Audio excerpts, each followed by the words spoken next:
We ready?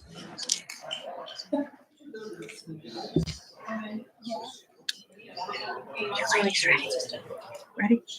All right, we're going to call the meeting to order and get started with the Board of Supervisors meeting for Tuesday, May 28th, 2024. We will start with the Pledge of Allegiance. If you could join us.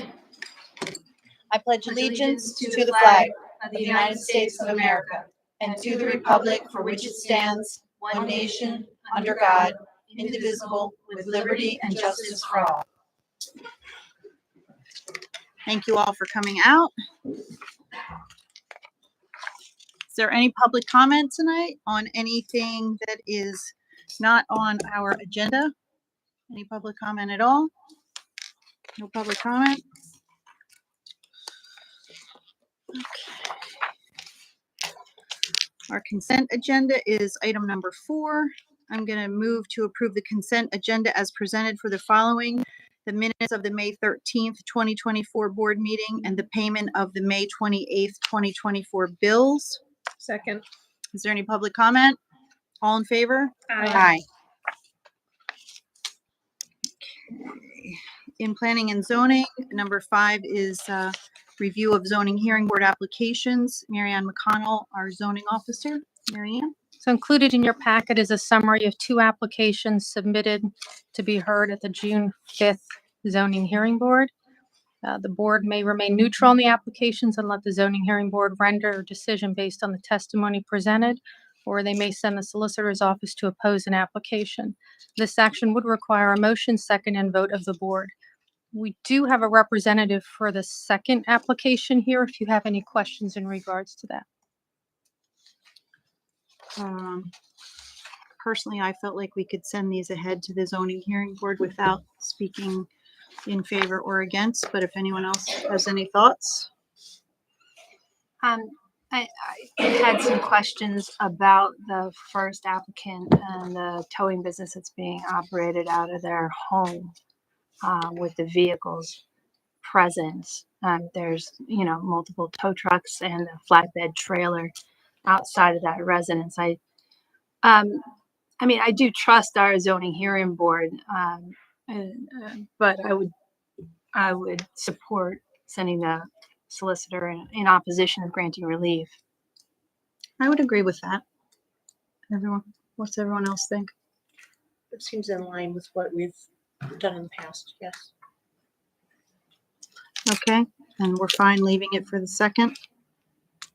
Number 2, we're not going to be in opposition or in favor of that. I'd be neutral on that one. Okay. I think the zoning hearing board can weigh that one out pretty easily. Yeah.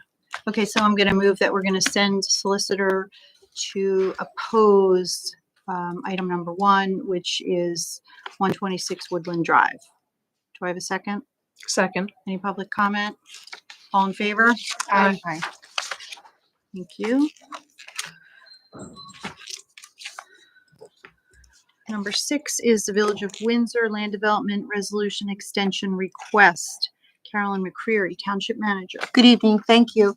The township received correspondence from Robert Brandt and Associates dated April 24th of this year, advising us that condition 17 of the resolution, which approved their land development project, states that it would expire in 2 years from the date unless extended in writing by the township. They're requesting an extension. Staff has reviewed it with our consultants, and we have no issue with granting them another 2-year extension simply because of the logistics they've had to work through, working with PennDOT and acquiring the right-of-ways to do the work on North Wales Road. Okay. But because it was adopted by a resolution, we need a resolution to amend the original one. It needs a formal action of the board this evening. Okay. Is this a standard practice? for No, the this was a extension? stipulated settlement agreement, so normally the resolution is passed, there's no time frame put in there. The MPC has certain time frames in, obviously, for approval, but in this case, because it was to avoid any further litigation, a 2-year stipulation was in there, but it has to be acted formally by the township. Thank you. Does anyone not want to extend this 2 years? We're all good? Okay. I'm going to move to adopt resolution number 2024-13, granting a 2-year extension of the approval resolution number 2022-32 to expire on July 25th, 2026. Second. Any public comment? All in favor? Aye. Thank you. All right, Chase Bank, land development application LD 23-003. Mary Ann?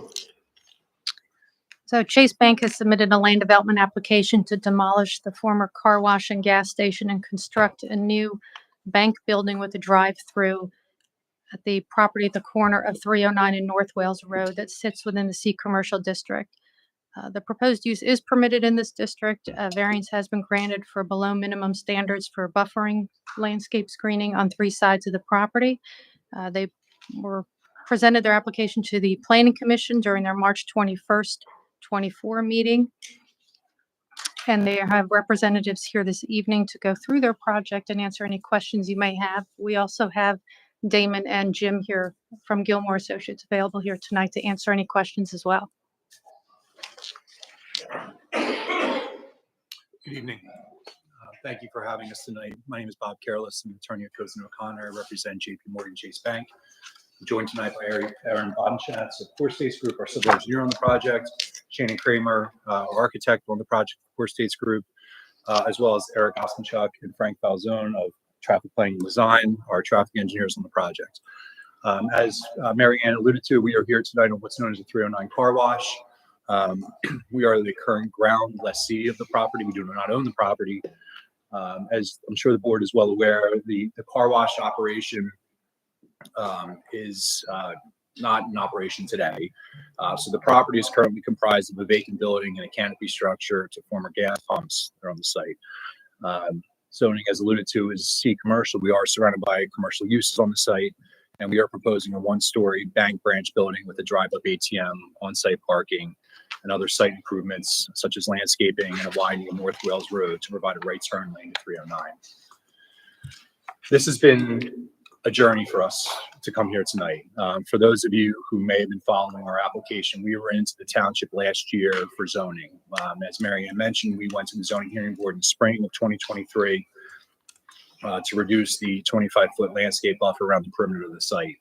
The site, as you can see here, is uniquely configured, and we are providing the landscape buffer on the 309 side, but we required relief on the north, east, and south side of the property.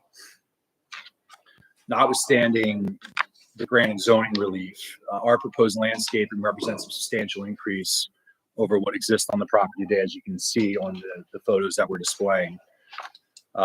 This includes 4 new street trees on Bethlehem or 309, 5 new street trees along North Wales Road, and a significant reduction in impervious coverage on the site. Aaron, Shannon, while we're doing it, could you just scroll down? I should have done this in my opening, but just for the public's benefit and the board's benefit here, these are some other orientations of the site. You can see different aerial views from where we are. You can go down to the next one. This is just street perspective photographs on the site. Give the board orientations to the site, which I'm sure you're well familiar with. After we were in for zoning, we submitted our land development application in due course. And at that time, we received the reviews, which confronted us with that there were ongoing discussions with PennDOT and the township and the businesses in that area for road widening improvements. Chase has been willing to make those road widening improvements in North Wales Road to tie that right turn lane into 309. But as you can imagine, that sent us into an incredible time suck last year. We had to first get consent from our landowner in order to have them relinquish property for this benefit to the township. And then we had to have a number of meetings, coordination meetings with the township, with PennDOT, with Airport Square on our design. So that took the better part of 6 or 7 months last year. We were finally back into the township in the winter of last year, which, although it was technically a resubmission by the passage of time, it was almost like a new submission at that time. I'm sorry, can you not hear me here? Thanks, I appreciate that. Thanks, I appreciate that. Is that better? Okay. So we had a round of reviews last year in the winter, and then resubmitted plans again in January, and those resubmitted plans are what bring us here to the board tonight. So, do you want to go to the site plan? Okay, great. So as I mentioned, this is a one-story, approximately 3,300 square foot bank branch building with a drive-up ATM, on-site parking. It's a low-intensity use, both from an operational standpoint and from a traffic standpoint. The property today has 3 full movement access points along 309. We are proposing a right in, right out on 309. The property currently has 2 full movement access points on North Wales Road. We are proposing 1 full movement access on North Wales Road. There are currently no sidewalks on the site, as you're probably aware. We are proposing new 5-foot sidewalks on both the frontage of 309 and North Wales Road. There's currently no stormwater on the site. We're proposing a significant increase in greenery with new stormwater conveyance piping to collect stormwater runoff in satisfaction of your stormwater management requirements. And the impervious coverage for the site will be reduced by what's existing today, which is 97%, down to approximately 65% impervious. So over a 30% reduction in impervious to aid in stormwater management. The utilities that are servicing the former car wash are going to be removed and replaced with new utility, all underground connections for water, gas, and electric. I'm sure as you're aware, the property owners are cleaning up the site from an environmental perspective. A car wash and a gas station has all sorts of surprises down there from an environmental perspective. In order to get the site ready for construction for Chase, the property owners are going through remedial actions. So that would continue with an approval of Chase's plan. As to trash, Chase has a typical trash removal service for a bank. It includes both regular trash and shredded confidential documents. They have a cleaning vendor who would remove trash from the branch 5 days a week. They do have document shredding services, which are established by their business operations team, and they're usually placed in 2 bins for document, usually placed in 2 bins in a secure spot in the bank. It's hard to see here, but you have that plan that shows the widening one. Is it the one with no left turn? No, it's the architecture. Was it one of the architectural plans? No, it's architectural. The floor plan. No, that's okay. I wanted to show the board.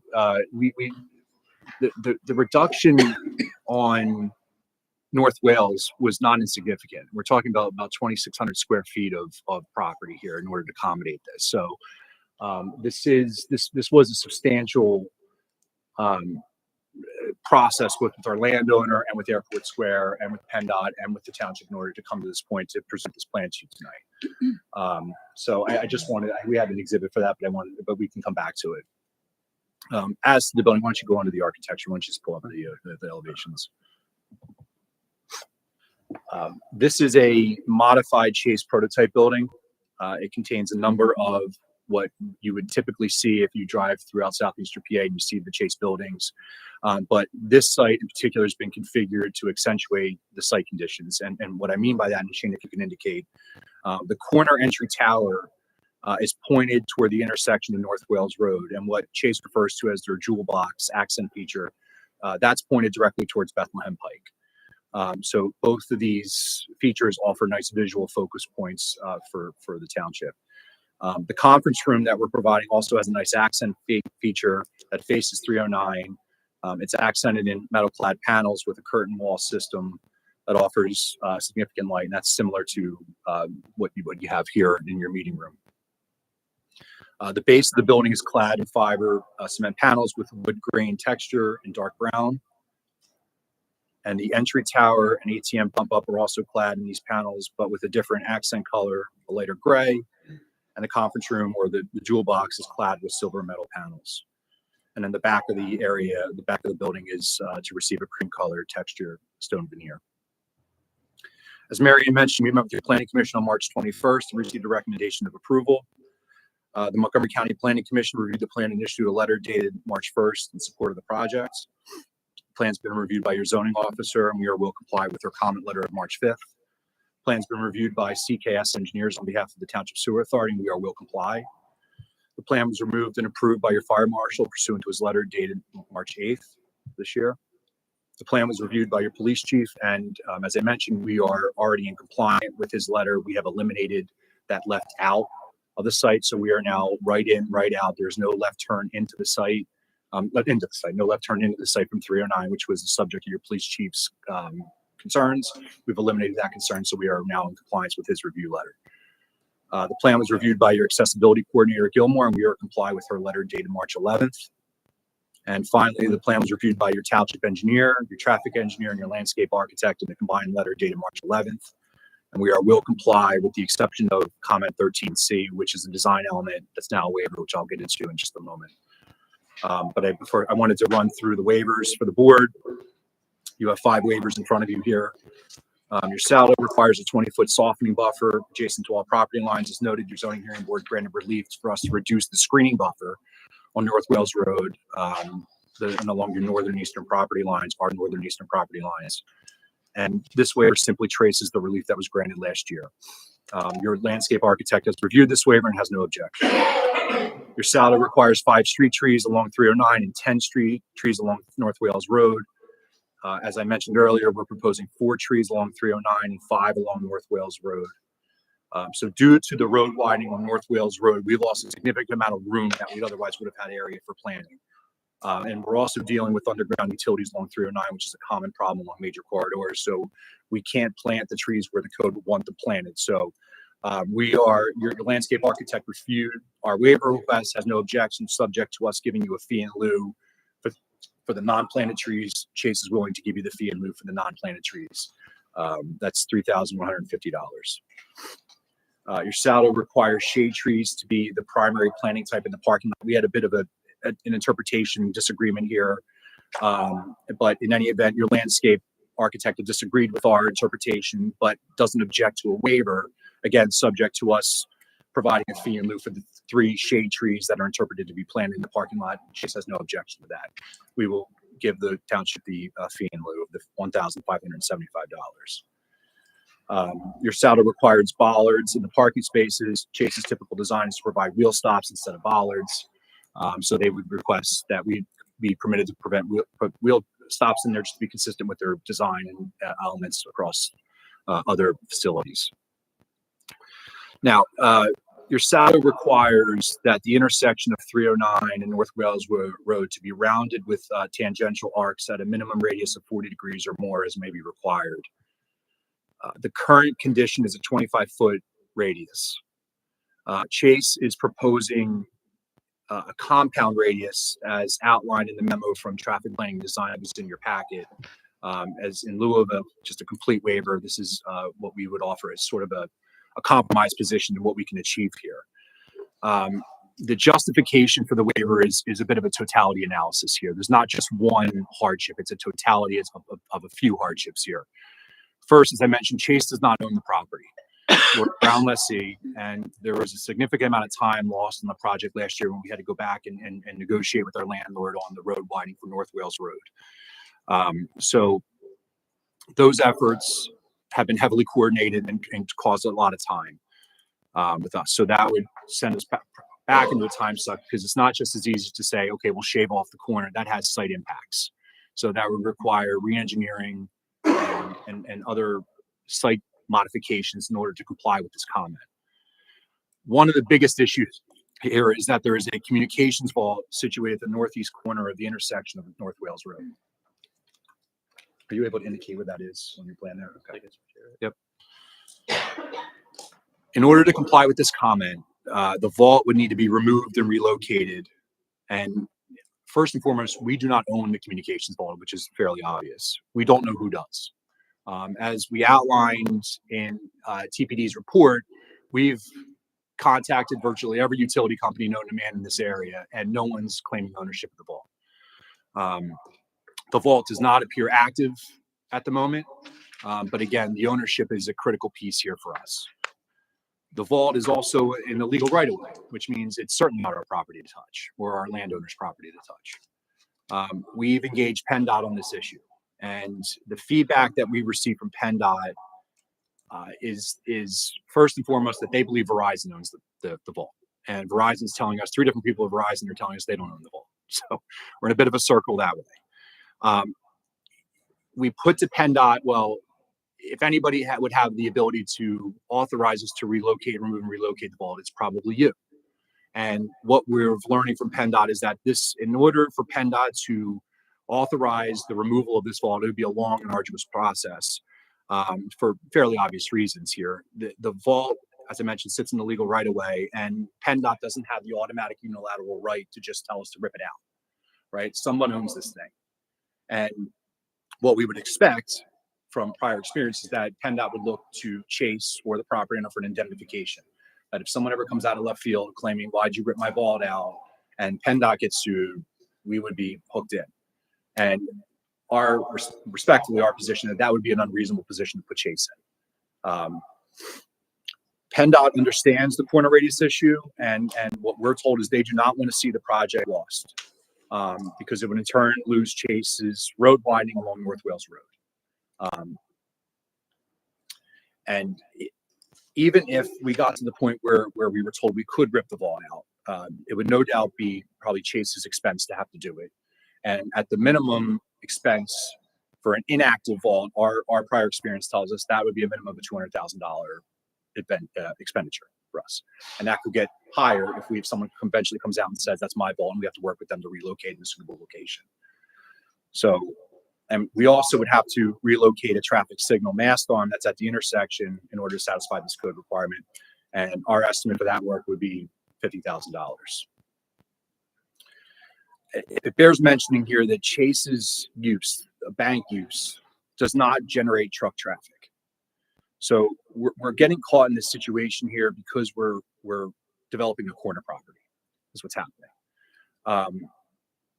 As noted in TPD's report, we have only observed WB40 trucks making this turn. Our design can accommodate that WB40 turn that they can make. As I mentioned, complying with this code requirement would entail site plan revisions. Notably, our screening buffer, for which we've gotten zoning relief on, would certainly be impacted by this, and would require us to go back to the zoning hearing board. As I mentioned, we did not obtain relief. We didn't need relief at the time for any buffer along 309. Providing this would certainly impact that screening buffer. We'd have to get zoning relief and potentially zoning relief on North Wales Road if we were to try to maintain the space in order to plant trees. And I'm sure as this board knows that any saldo requirement which would necessitate a variance is justification alone for the grant of a waiver. So I've gone on for some time, and thank you for bearing with me here. But I just would like to put in perspective, I know we're balancing public interests here, and we respectfully would assert to the board that there are far greater public benefits that we're proposing with the site improvements, the landscaping, the lighting, the other greenery improvements, the reduction in impervious, the road widening along North Wales Road, ongoing environmental cleanup of a site that's been a car wash and a gas station for as long as we can remember, for a turning condition that we're essentially maintaining is what's happening. We're not creating the condition, we're not making it any worse, but the compound radius would allow the existing condition to remain. And last one I'll conclude with here is that this is not a Chase specific issue. As you can probably imagine, this is going to come up no matter who develops the property, whether it's a landowner, whether they sell to someone, whether they have another ground lessee. So, we think that when you look at this in view of a low intensity use, a bank use that's not a high volume use from an operational standpoint, that's not a high volume use from a traffic standpoint, does not generate truck traffic, coupled with the compound radius that we're proposing, is a reasonable offer here for the grant of the waiver from this code requirement. So before the board goes to questions, if I could just turn to my team and they could pipe up and tell me everything that I got wrong. So does anybody have anything to add here? Okay, have anything to add? Okay. We are happy to answer questions, any questions that the board has. Well, I'll speak first. As you said, it is a project that's for everyone, and I would love to see all of the wonderful things that come along with it, but I think not having the largest truck be able to make that turn, it just worries me. I'm through that intersection probably 5, 6 times a day. It's a terrible intersection. So yes, you're going to make some improvements to it, but we, while the bank is not generating truck traffic, we do have truck traffic. You know, Wegmans is there. Other big box stores are here that bring these trucks in. I feel personally, I would be remiss if we allowed a truck to go into a lane where we have kids driving, we have distracted drivers, we have speeders flying through our intersections. That's the only struggle I have with the plan is when, if there is one day in a year that that truck needs to come and make a turn, I feel it needs to be able to do it safely for our residents that live here. There's a Wawa nearby. There's so many things nearby where young drivers, inexperienced drivers, they're looking at their phones. There's no way for us to fix this. And I can't have a truck coming. I'm just very uncomfortable with that. That's my personal viewpoint. I think everyone else can speak. I have a question about the sidewalks and like an ADA accessible ramp. Has that been incorporated into the plan?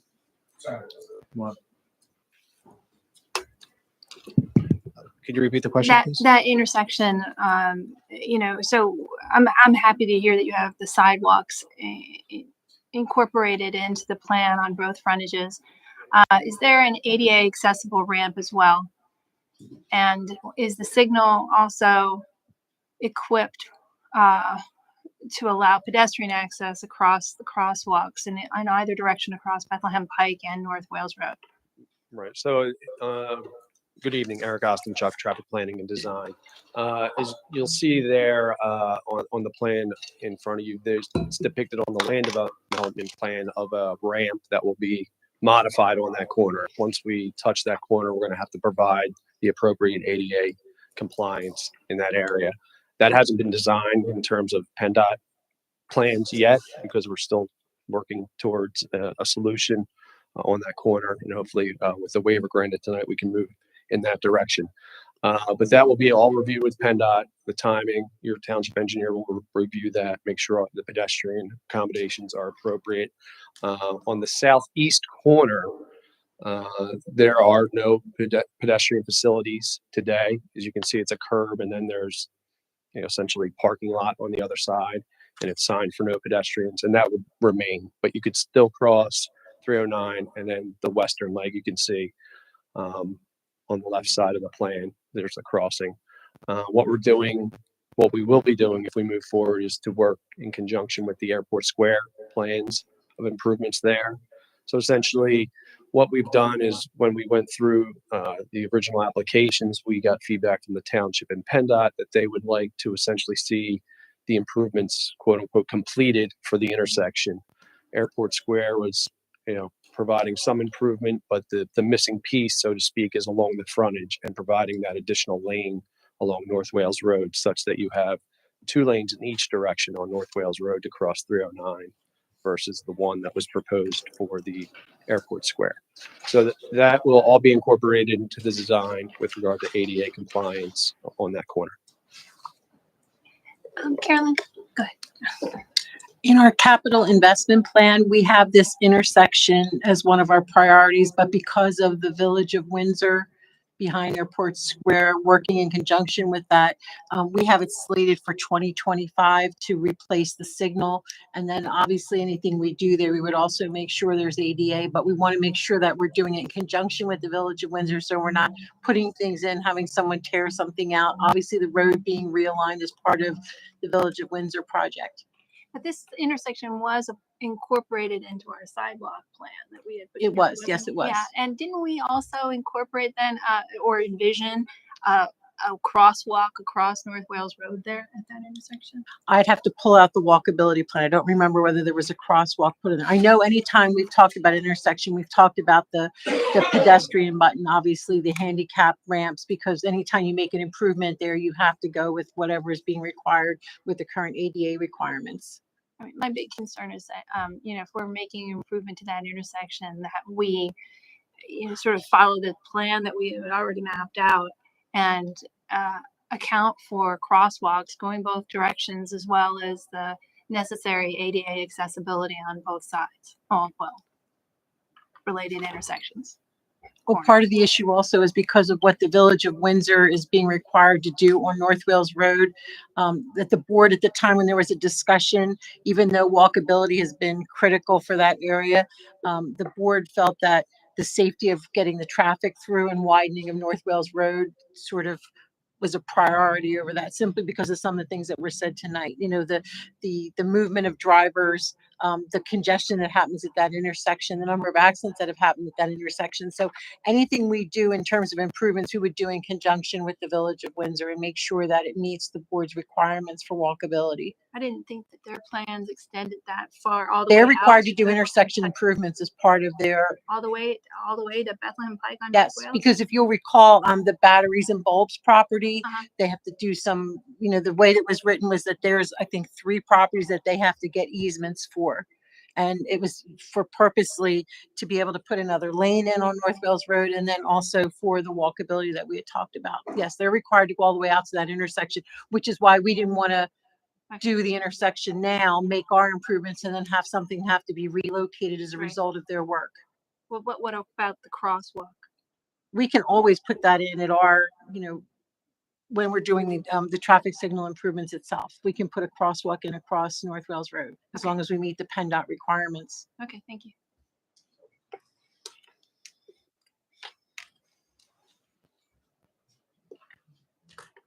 Beth, anything?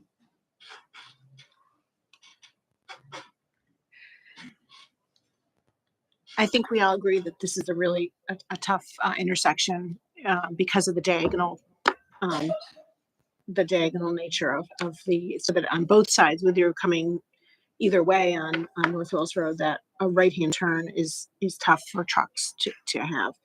And I agree with Candace that, you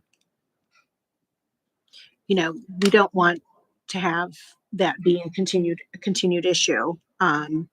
When we're making improvements to this, we would like to solve some of those things. I understand that the issue, there are so many issues that make that complicated, including this box that no one seems to want to claim.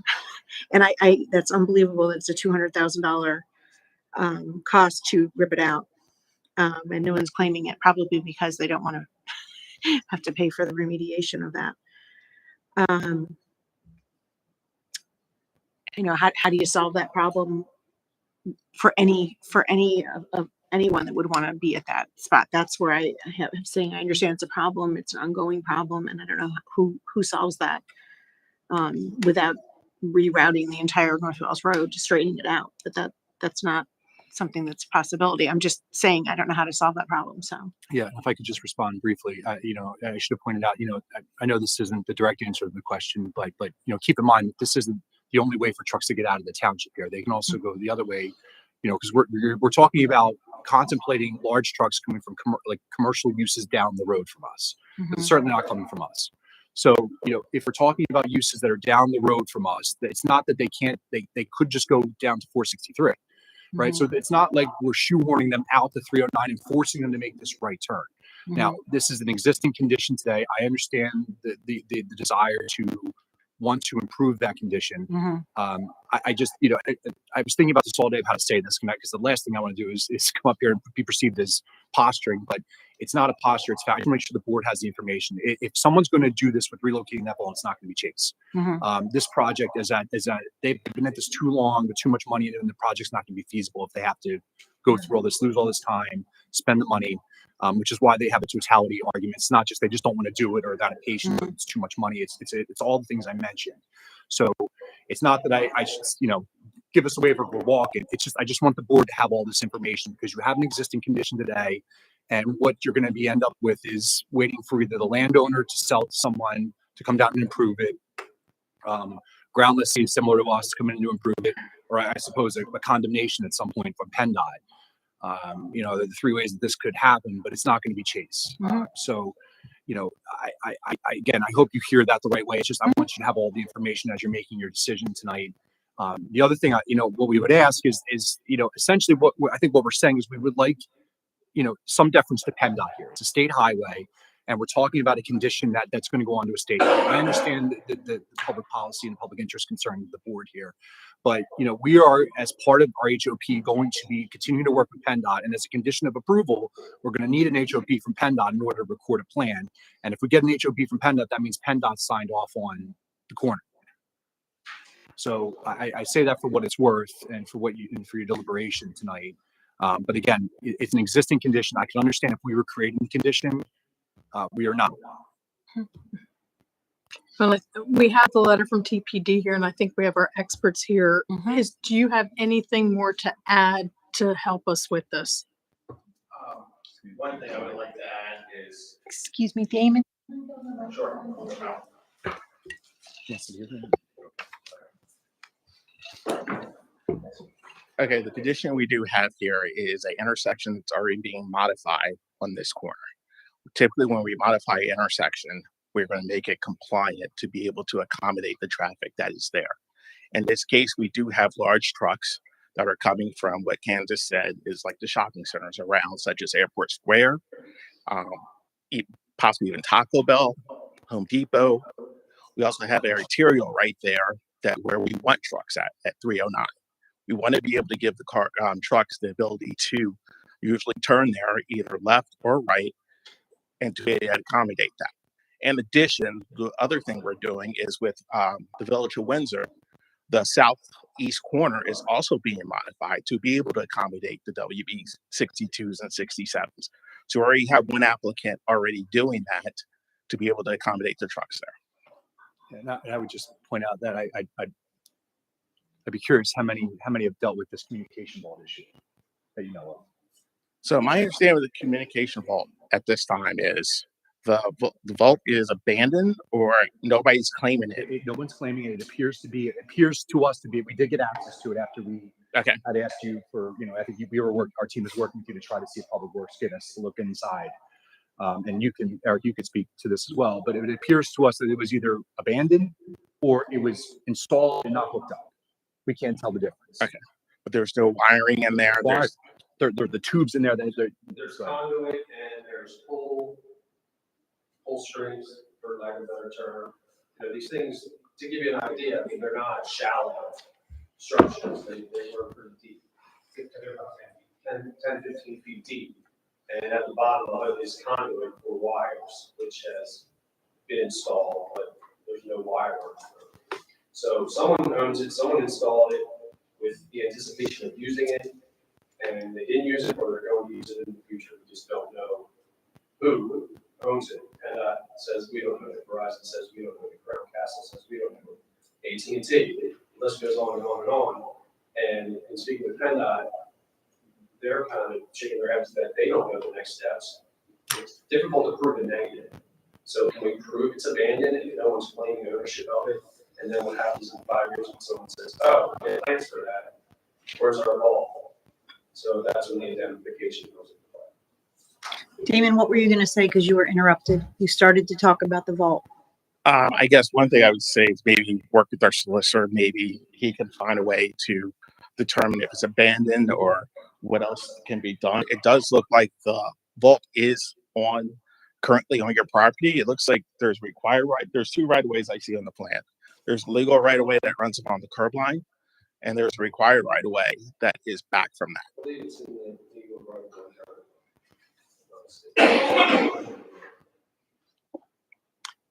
So the dash line, that's two dash lines, that looks like that's the currently legal right-of-way. I think there is a label on there if you scroll up, and the required right-of-way, which is the right-of-way I'm assuming you guys are dedicating to PennDOT at some point, is the one that's further back, set behind sidewalk. So it looks like the vault is on the property currently. I don't know if that helps with the ownership. If you guys own it, anybody else claims it, but again, that's a question I'm gonna have to defer to our solicitor. Yeah. So if the vault wasn't there, then the turn would be I think this is an easier. something. It's an I easier. think it's one less one less cost that would be there. And is this something that happens every so often that you can't figure out who owns that vault? There's no filing. There's nothing recorded. Like what's? I'm sorry, you're looking at me or Dan, I don't wanna Either interrupt. whoever Okay. has the information.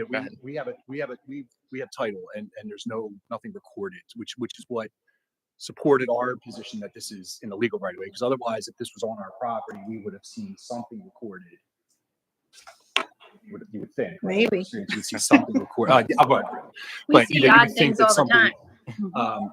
And like I said, our research was that this was in the legal. But again, I think the issue is still the same. And being in the legal right of way still complicates the issue because we would need someone to authorize us to remove it. At the end of the day, we still need someone to authorize us to remove it. I mean, it's still not our fault to remove, which is, and again, what I was trying to point out, my question to Damon was just, I look at this as a unique situation. Because we have this situation and we also have this fault and we have these other issues in the air with that justify the hardship that I don't know, but I'm guessing weren't present on the other properties that have done this. Is there, can a notice be put in the paper looking for the owner of this? I mean, what's the procedure? So that there would be a paper trail that someone went searching for the owner. I mean, you certainly could do all you can do to make it known. I think at the end of the day, though, you're still going to be requesting that indemnification, Right. no matter who that might be, because no one's going to be completely certain, and someone could come out of the woodwork later. So if they're not going to be willing to offer indemnification in furtherance of their project, I think that every entity involved would be requiring that to be done. So the current owners, car wash people, would have to give you that indemnification. What I would think, Madam Chairwoman, would be that whether it's PennDOT or the property, someone's going to look to Chase to identify them. Right. And again, I think for this, I think that's again, respectfully, I think that's an unreasonable position to put Chase in. Well, it's a tough position for us to be in because our traffic engineer thinks we should be able to turn big trucks through there, and our planning commission felt very strongly about it as well. And with the planning commission, again, that was that was a meeting that was held in March. We had a subsequent meeting with staff and trying to put our heads together to try to figure out. I think that was 6 weeks ago or so. Do you remember? I don't remember when that meeting was. It was early April, I think. And so after that meeting, we said, can we look in the vault? Can we get access to the vault? We got access to the vault. We looked it up, and I think what the planning commission didn't hear was everything that I presented to you in terms of our efforts to find out who owns it. I mean, it wasn't that we made 3 phone calls. I mean, you see in that report, I mean, we've contacted every utility that we could possibly think of. So, the planning commission wasn't aware of that, and the planning commission wasn't aware what the vault looked like inside, and this position that's going to put Chase in if someone comes out of the left field and claims ownership of it and wants to sue someone for removing it. They felt pretty strongly. I mean, their comments were, they'd like widening to accommodate larger trucks making right turns from North Wells Road onto northbound Bethlehem Pike. I don't know. Do we take it to the planning commission again? Was there a traffic study done that tells us exactly in X amount of period how many of these bigger trucks actually try and get through there? I'll let my engineer go ahead. Yeah, when we conduct traffic studies. Can you come up to the microphone, please? Yes, when we conducted our traffic study, we did so via video counts at the intersection. What we viewed was the data we had, which was the peak hour or rush hour traffic videos of that. And we noted no big trucks making that. In fact, we saw 2 trucks over the 2-hour span making that turn, and both of them were less than WB 40 trucks. What time was your traffic study? They would be 7 to 9, 4 to 6. And it was actual That- study. It wasn't just An estimate An based on estimate. traffic counts. No, it's an actual video, and you'll see in your packet, Pictures, we have yeah. those video snapshots of the trucks that we identified. I think one was 32 feet. Actually, one was a garbage truck, and one was a 36-foot truck. So what is a WB 50 truck? What's an example of that? Is that a Target truck, a Wegmans truck? It could be a Target truck. They're the larger trucks. WB 50 means it's about 50 feet long. Like a WB 62 Right. would be like 62 feet long. So they are larger trucks.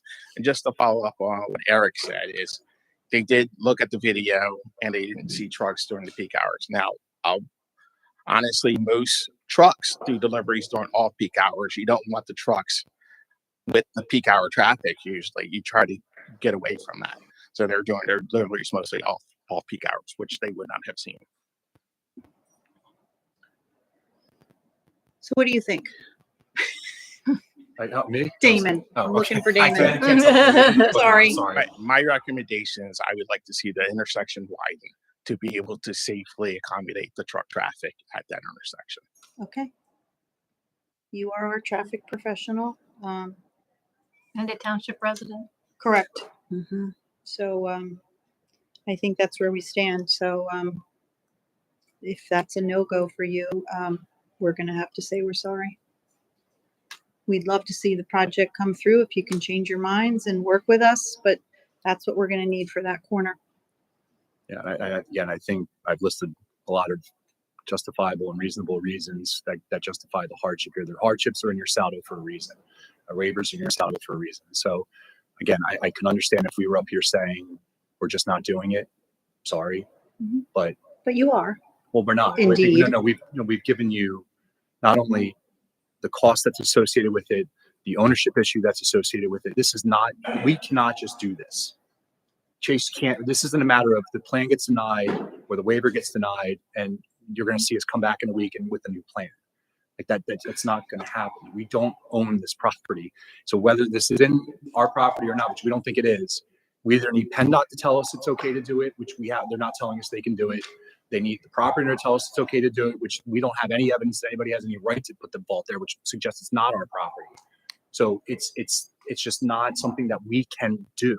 It's not that we're saying we won't do it. We can't do it. Well, I mean, you've spent this much time already. Maybe someone can do a little more research and find the owner of this box. Then that's the whole point of why we didn't want to come to you and say we've made 3 phone calls. I mean, if you look at the report that we submitted, we have 3 or 4 pages, I think, of efforts of trying to contact anybody that we could think of that could possibly own this one. So we've exhausted, I think, respectfully, all of our efforts. And I don't even think, I mean, I hate to put Damon on the spot, but I mean, would you agree that I think we've at least made a very reasonable effort above and beyond to try to determine the ownership of this wall? I mean, has anyone gone to the county? Because We've I will tell you the number of times in my real estate world that something is not showing up until a physical person goes to the county and talks to someone. There's mistakes all the time. So maybe it is on your property and it's misfiled, misrecorded. That could be a really good resource. I guess I'm not sure who we would talk to besides the recorder of deeds office. And again, we've looked at what's recorded on the property. So I think that we would get the same information that the recorder's office would have. I'm not, again, please don't hear me. I'm not trying to play with I hope you understand that we've gone, I think, above and beyond. And again, we can disagree with that to try to pin this issue down and make this work for the township. And again, I think there are so many benefits to Chase developing the site, even with the compound radius curve. And I'm not, is there any deference that we can pay that could be paid to PennDOT here in your view, Damon? Is there any deference that could be paid to PennDOT? Would this they would have PennDOT's going to have to approve this corner as part of our HOP. So is there any deference that we could pay to PennDOT here in the review? Yeah, deference paid to PennDOT. So if PennDOT says we are good with the corner. I can make it pending on. I apologize for hiding. I'm just trying to Authorization. work the solution here. But we would So approve it. North Wells Road is Like a owned by the condition. township, and PennDOT does own 309. Both PennDOT and the township both have say in how that intersection is designed. Yeah, I'm not saying the township doesn't have say. I'm asking, is there any deference that could be paid to PennDOT saying would we are defer to comfortable with PennDOT. this condition? Well, I believe the township is saying they're not comfortable with this decision. I'm just Isn't the property owners issue with Chase? I mean, I'm sure they don't want this project to go away. We're thrilled that Chase chose this corner and would love to see this use here, but we want to see the proper radius on that turn. So, I mean, isn't this something that could be worked out with the property owner and Chase? I think it's a good question. I don't think it's as easy of an answer because it's not just asking the property owner to consent to a further reduction of their property. It's the push and pull of the site improvement. So if we were to be able, let's just say the vault wasn't there, and we shaved the corner to provide what the code would require, it's going to push the site back, which we don't have any more room behind the site for this building to go back. I mean, do you want to talk about this? I think the consideration, the natural flow from your question is not only if we already get consent from the property, which is going to be a process, it's the impacts that this would have on the site.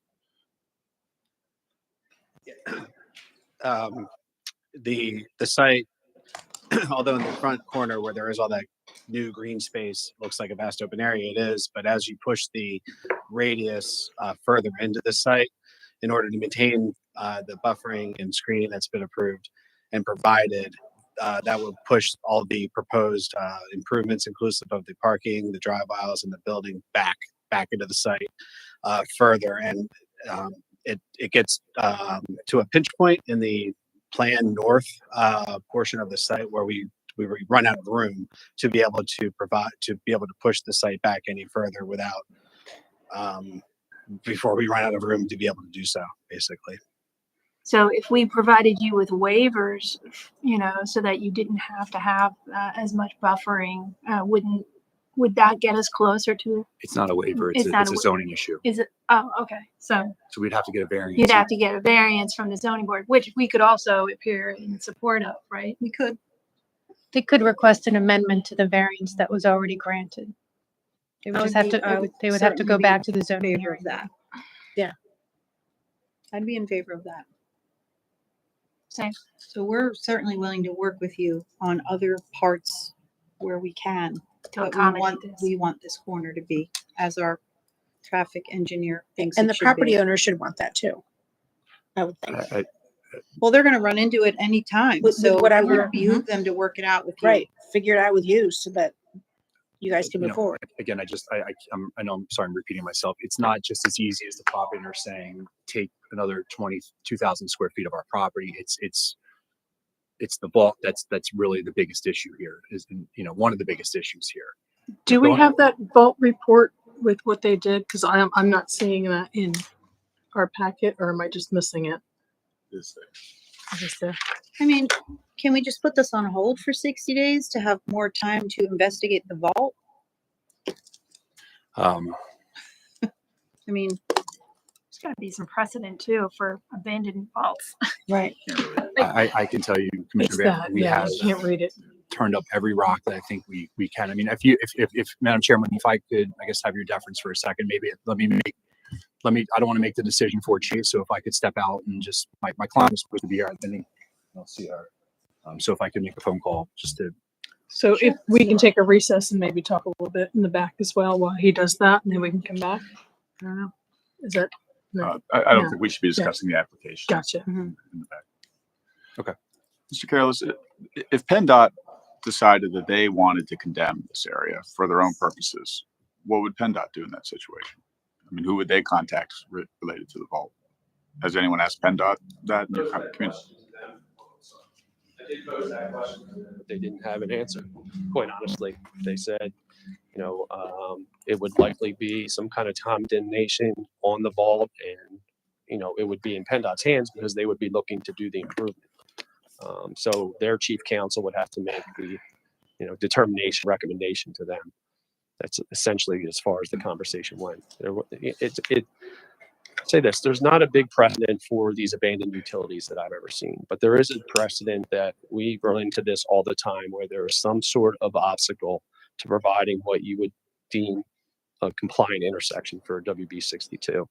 And the position in PennDOT and we as reviewers have taken is that as long as you're not reducing it over what exists today, meaning the same trucks can make the same turns today, we're garnering a capacity improvement at the intersection, will allow that sort of reduced radii in the design. And I've gotten that feedback from PennDOT on this specific project, that they are comfortable with the compound radius approach. They want to see the intersection complete for capacity. And, this is not something that's new to them.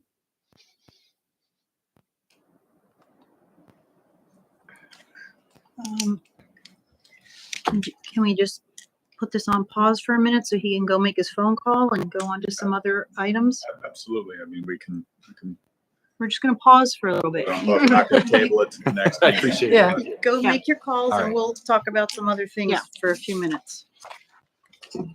Okay, well, that's a little unusual, but, might as well see if we can get as many answers as we can. Mhm. All right, so we're gonna do Public Works number 8. Consider award of contract for the preemption detection upgrades at various intersections along Horsham Road and County Line Roads. Greg Reef, Public Works Director. Good evening. The township received an open bids utilizing Penn Bids on May 20th, 2024 at the Township Building.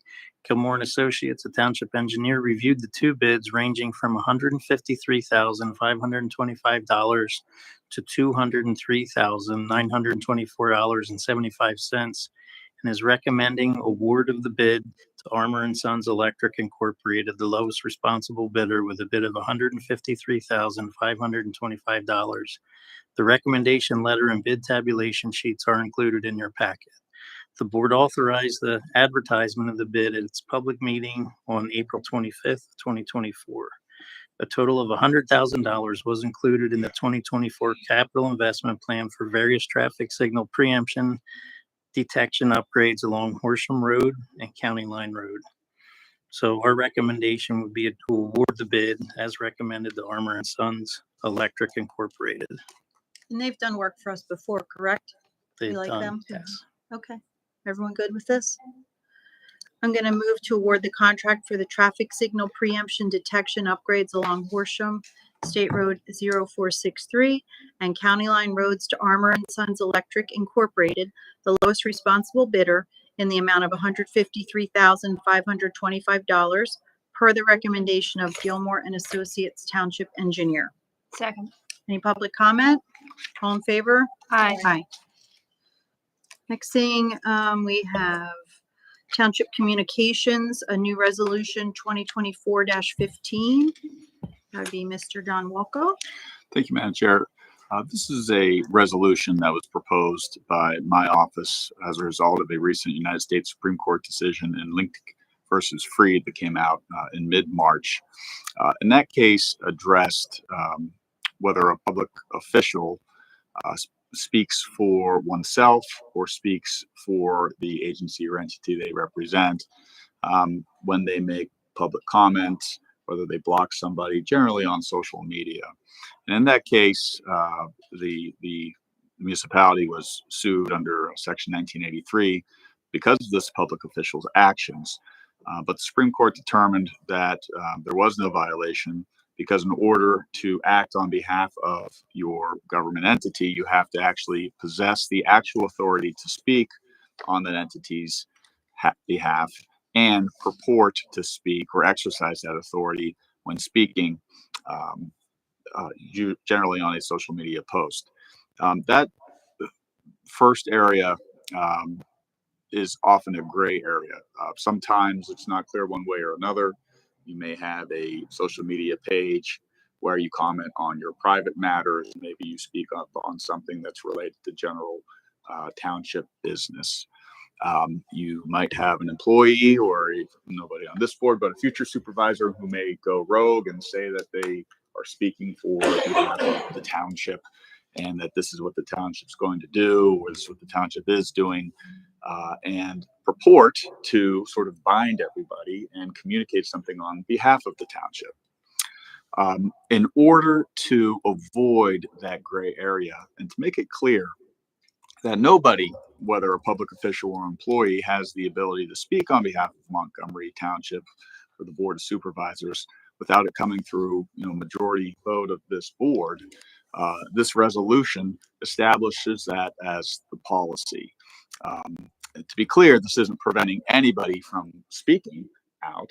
It's just even if they were to speak out and say something that might be considered township business, and then was later accused or criticized for acting on behalf of the township, everyone here can point to this resolution if enacted and say, no, I wasn't doing that. In fact, we all agreed I don't have the authority to do that.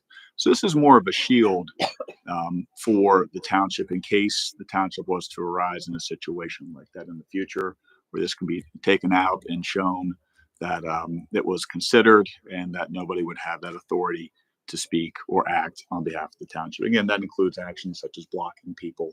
You know, you may not like what people are posting on your personal websites, and you should have a right to block them without being accused of the township blocking them. This would help in that situation as well. And multiple municipalities are passing this because, again, this case did just come out in March of this year. I'm happy to answer any questions about it. Sounds logical. Everyone good? I think it's a good idea. Okay, I'm going to move to adopt resolution number 2024-15, affirming that public officials and employees of Montgomery Township do not have authority to act or speak on behalf of Montgomery Township, including through any social media platform unless approved by the township. Second. Any public comment? All in favor? Aye. All right, the next thing is we have a request of waiver of conflict of interest for Township Solicitor Carolyn McCreary, Township Manager.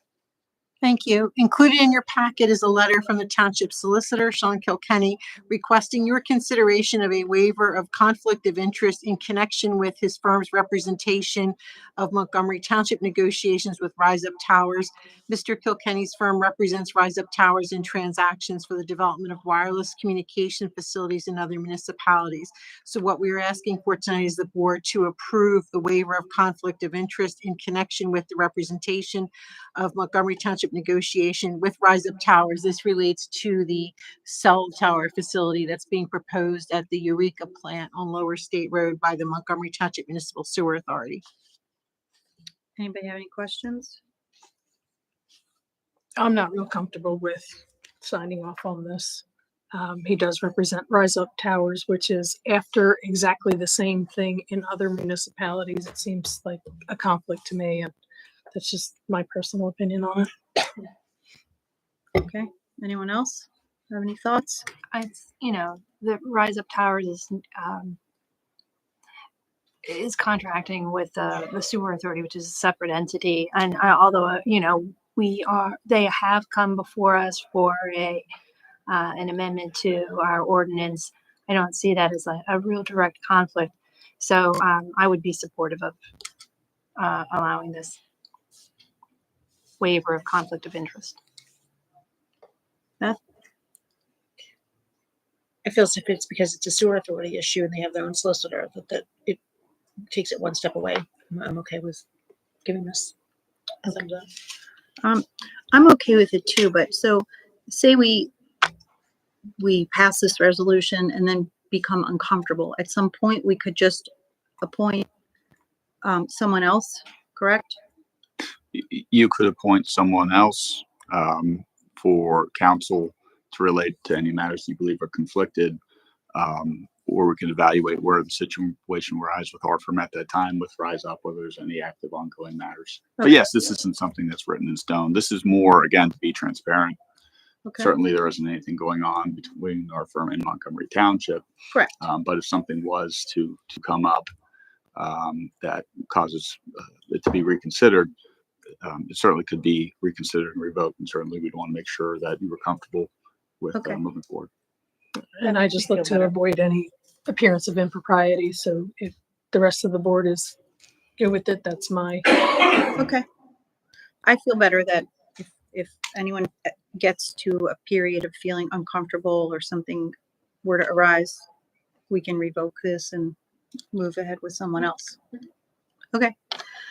I'm going to move to approve the waiver of conflict of interest in connection with the Township Solicitor's representation of Montgomery Township negotiations with Rise Up Towers for a zoning change requested by Rise Up Towers for the development, construction, and ownership/profit sharing of wireless communications facilities on Township Authority-owned property. Second. Any public comment? All in favor? Aye. Opposed? Nay. Okay.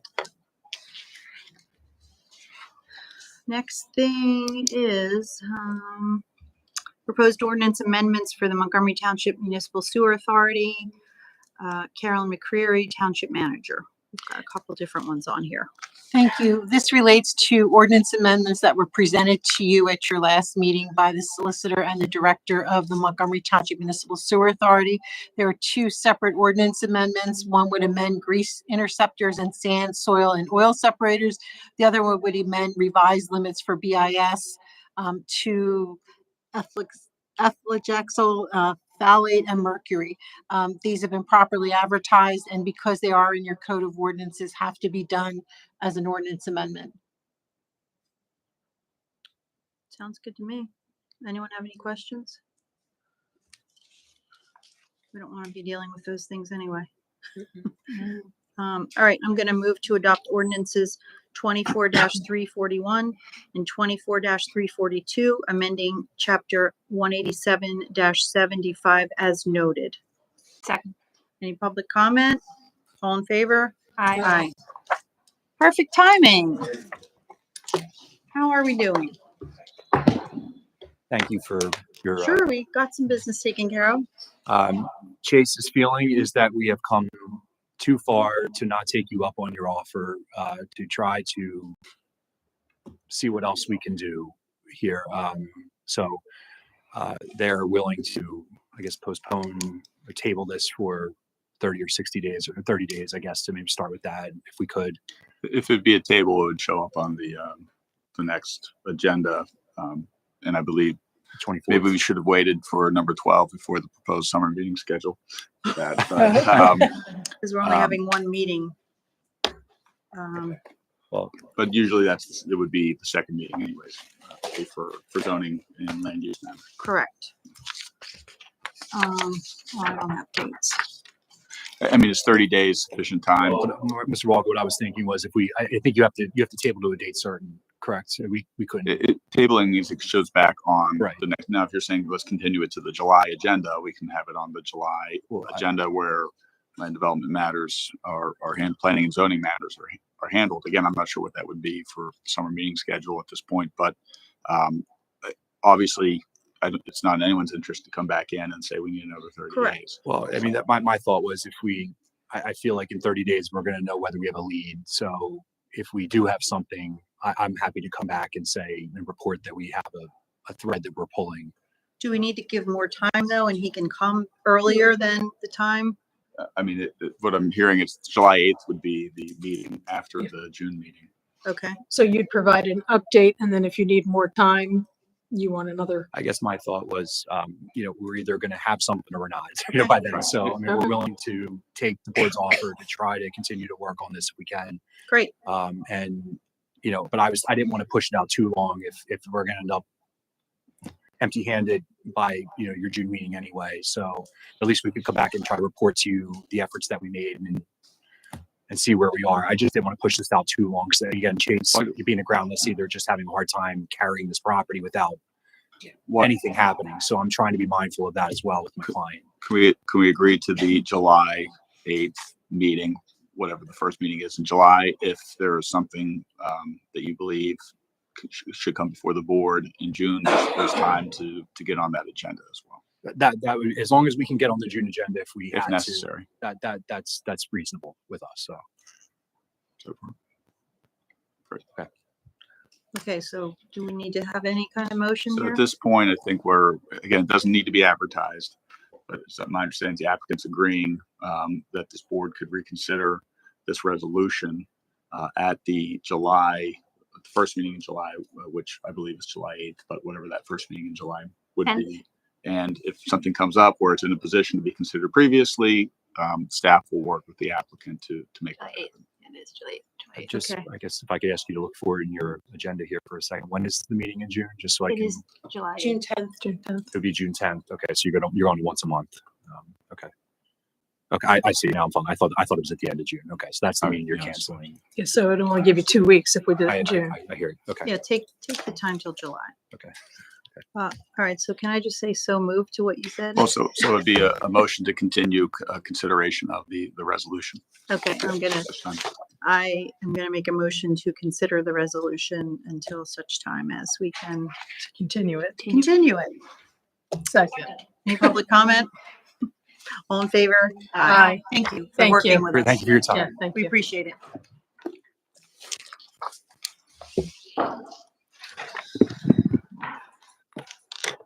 All right, proposed summer meeting schedule. I think everyone is in agreement that we're just going to change our meetings. We have consensus to support one meeting per month for the month of June, July, and August.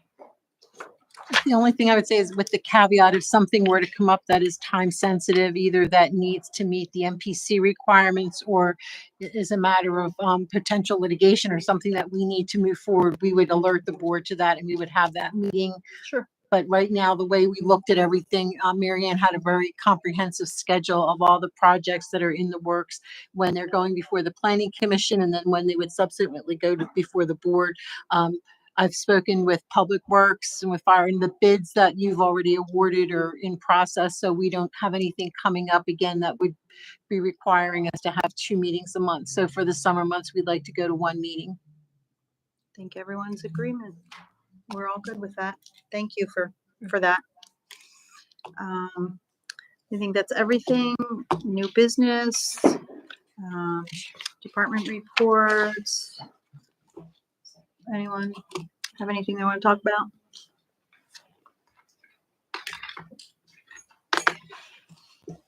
No? Brian's gonna give you. Right, Brian? Yes, thank you. Good evening. Tonight, as a department report, I will be going over the draft 2023 audit results with you. So we do have a draft. Staff is compiling the necessary statistical sections and other discussion and analysis. And then we'll be providing the comprehensive annual financial report to the board and to the professional organizations. But as far as the draft audit, some of the numbers I can review. Total government funds revenues were 21.5 million and total government fund expenditures were 23.6 million.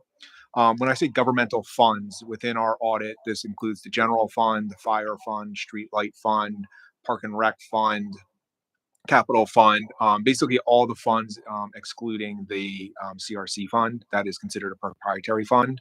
So all those funds, as indicated, it was 21.6 in revenue and then 23.6 in expenditures, meaning expenditures were over revenues. For those, and then there was a net change in total fund balance amongst all those funds of negative $2.3 million. Total government fund balance as of 1/1 was 22.6, and then as of 12/31/23, it was 20.3 million. So fund balance in all funds went down. That was mainly in the capital fund that was driving that, and this is something that we knew of. We took out the bond, and that had an influx of money in there, and then over the course of time, as we use that bond money, that fund balance is going to go down because we, adhering to our capital plan, we knew that was going to occur. So in the general fund, total revenue was $16.6 million with total operating expenditures of 14.5, resulting in a positive revenue over expenditures of $2 million.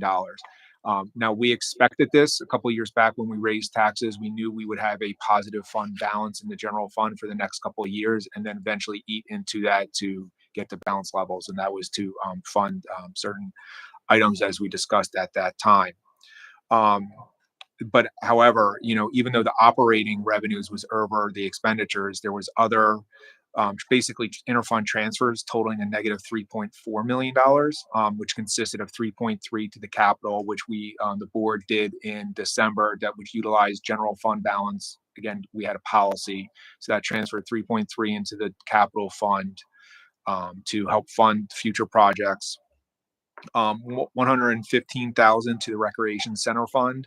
That's basically the net loss in the recreation fund that was necessary to keep a zero cash balance in that fund for 2023, and then the annual contribution of 25,000 to the Autumn Fest fund.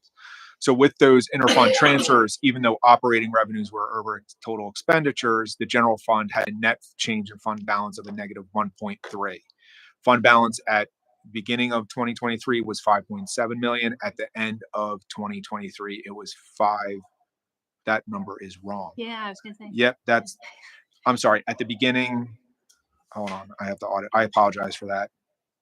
I have Bill writing my memos and it's not working out for me. Like 7 million or something.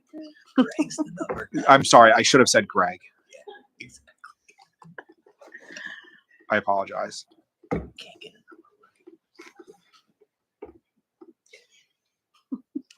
Can't get a break.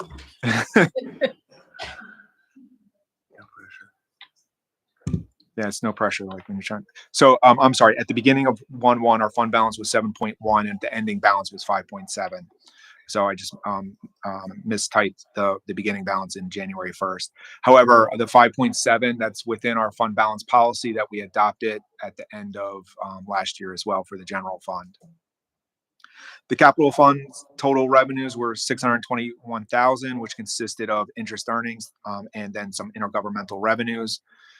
Total expenditures were $6.6 million, resulting in a $5.4 million in revenue over expenditures. Now, again, we got a bond a couple of years ago, so there was an influx of money. This is anticipated within that fund. Revenue is recognized in the year that you received it, and then we expend it through those years. So in 1 year, we saw a plus $15 million.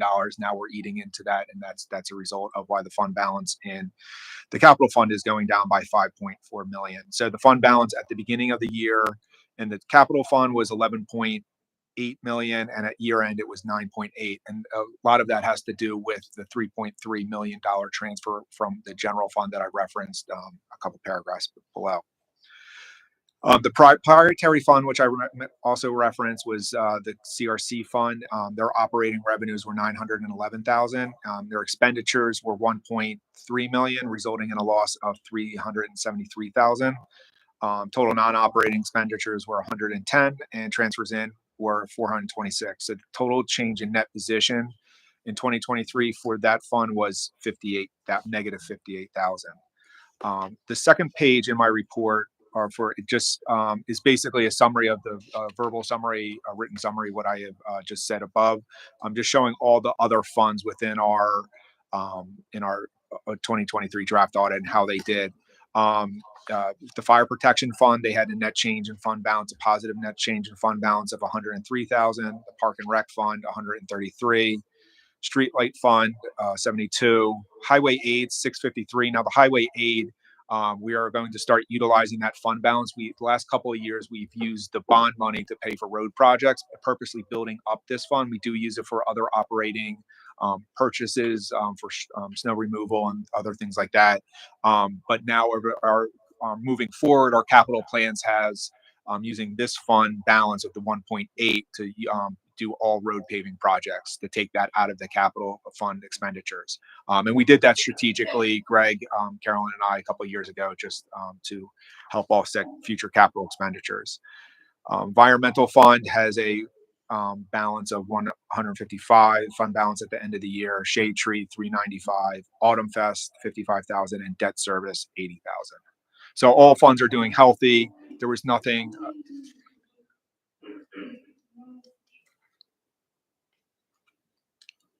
No, sorry. I thought you were just getting really excited about the report. Yeah, the shade tree got there. Almost 400,000. But overall, all the funds are in healthy within reasonable fund balance policies. There are no audit findings or reports that are going to be coming out of there. So it's another healthy report for the 2023 audit. Are there any questions on these draft numbers?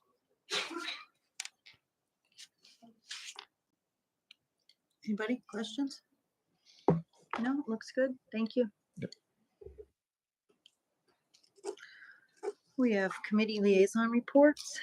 Annette, you want to start? Yep, we had our public safety meeting. I guess one of the things we talked about with the fire department was the sensors on the trucks that are apps, either Google Maps or Waze or whatever you're using, will actually, they make aware they make the apps aware that there are fire trucks coming, which in turn shoots it over, sends it to us, and then as a driver, then you know somebody's coming or that there's fire trucks coming. It's the fire trucks, the SUV, the fire police, like all of that will be captured with that as well. I thought that was really an interesting thing that's happening with that. So thanks for your work with that, Bill. The Public Works, they were continuing with basin repairs, and I guess there's a lot of construction going on. 217 PA1 calls in April, so a lot of different things going on with that. VMSC said that they had 174 calls in Montgomery Township in April. And every time we talk about it, it seems to be more falls and that kind of thing that happens as well. And they did do an autism awareness training with VMSC. So that's Ben would be very happy with that. Yeah. Tell Ben. In April, we had a couple of pretty big accidents that our police and fire and public works all worked together to help with that and work those. So that was good to see all our different departments really working together and helping the people that are in our township. Hiring process continues for officers. And then we have a National Night Out coming up on August 6th. Fun. Where will it be? Where's National Night Out? Windlestray again? Yes. Great.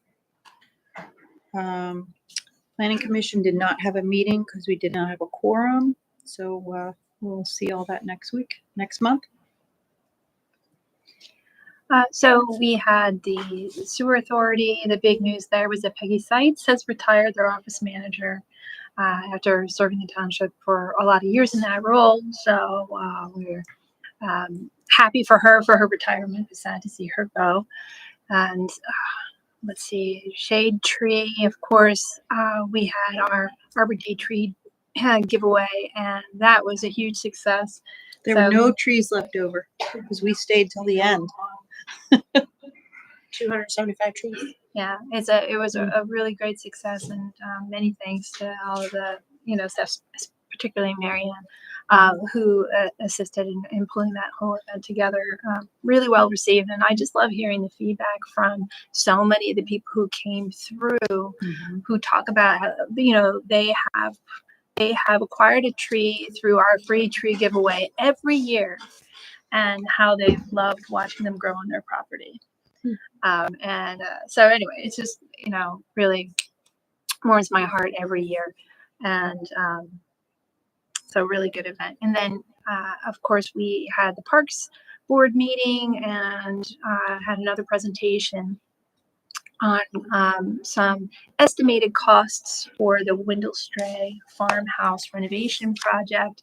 And we are working on getting them scheduled to come and make a presentation to the board on this project and what the costs are going to be. But we did ask them to gather some additional information.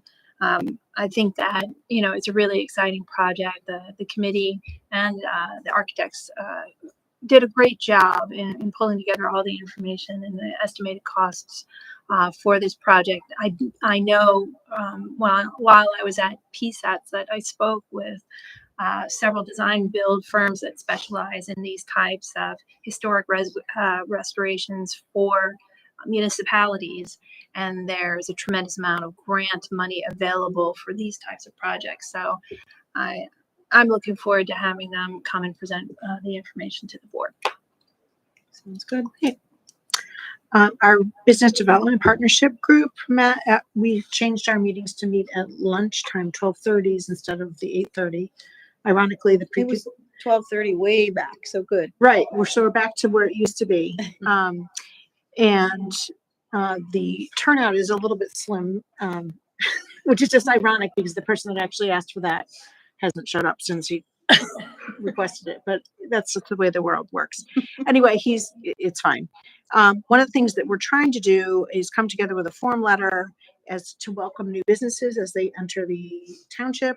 And not only do that, but remind them that they actually are in Montgomery Township, not in North Wales. And not in Lansdale, so that they have an identity accurate. So we're gonna have some sort of a welcome package and letter and with maybe some swag or something like this, but Derek is working with, Great. to figure out what it is that can, probably a bag of some sort, because we have that. And also, one of the things that we're also going to do is in a very general term, to acknowledge when a new business comes to town to and make that announcement on social media and through our website to say, at least to say that we have a new business in town and we're starting that That's great. probably for this calendar year, not necessarily to advocate for it, but to acknowledge that they are new in Yeah, our towns great. and just give a location and name great. and so forth, contact information so that people know when there's a new business in town. In terms of EAC, they're meeting right now, so that's the ruckus going on in the meeting room there. And the only other thing is that it's been a little over a month now that we've had our single-use plastic ordinance in place, and there have been some feedback. We're getting comments back from people. Some people are very happy about it, and some people aren't happy about it. But I'd say for the most part, when I've talked to people out in business world, they are saying that it's going as smoothly as possible. So I wish we could clarify out there, maybe we can put this on social media, that the bag money is not coming to us. everyone thinks that we're We getting. have done that. The problem is they're, depending on who they're speaking with at the retail establishments, they're saying the township is making us do this.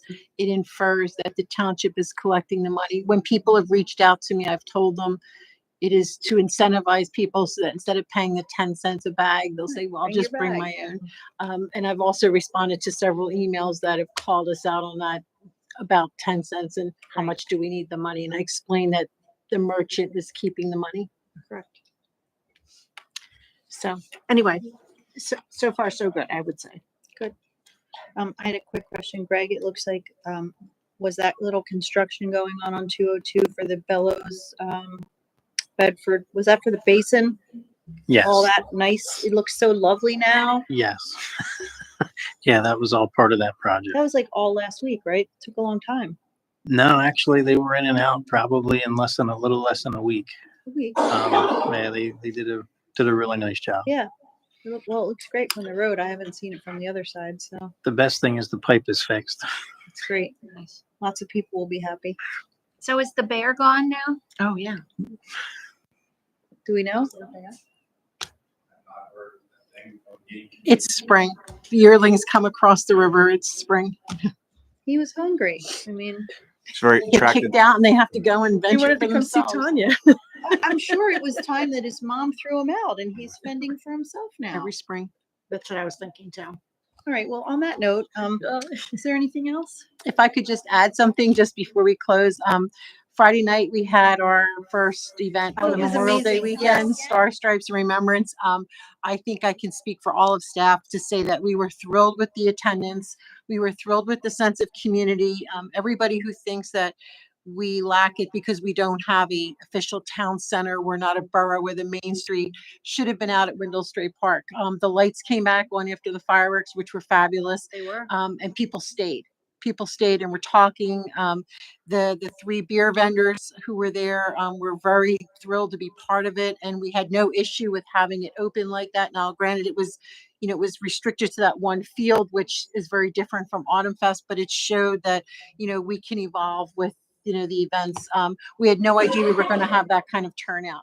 The food kept going. Hot I dog know the vendors were baseball out. vendors, the baseball association ran out of hot dog rolls. They ran It out was- and got more hot dog Yes, they rolls did. and They came did. back, But then and the problem came, of course, we had to at one point close the park because the fireworks were going to start. So we couldn't have more pizzas coming in and things like that. But a number of people stopped me and said they hope that we'll continue on with it, Oh, everyone because I they saw. thought it was, and for staff, it was great. It was a long day, but then they also were able to take advantage of a 3-day weekend, which was great for them with their families. So thank you for letting us have the opportunity to do that. And Jenna for doing her first event, knocked it out of the park. she did great, as did I can't think of the girl's name now. She was 14 from like Perk Valley Middle School who sang the anthem. She was amazing. It was her first time really doing that in public, and she was great.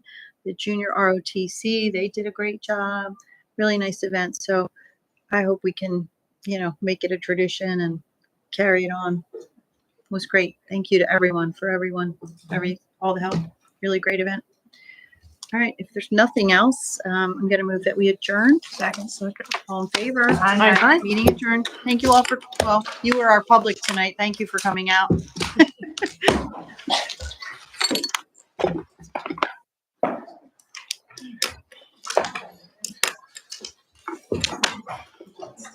Okay, that's fine.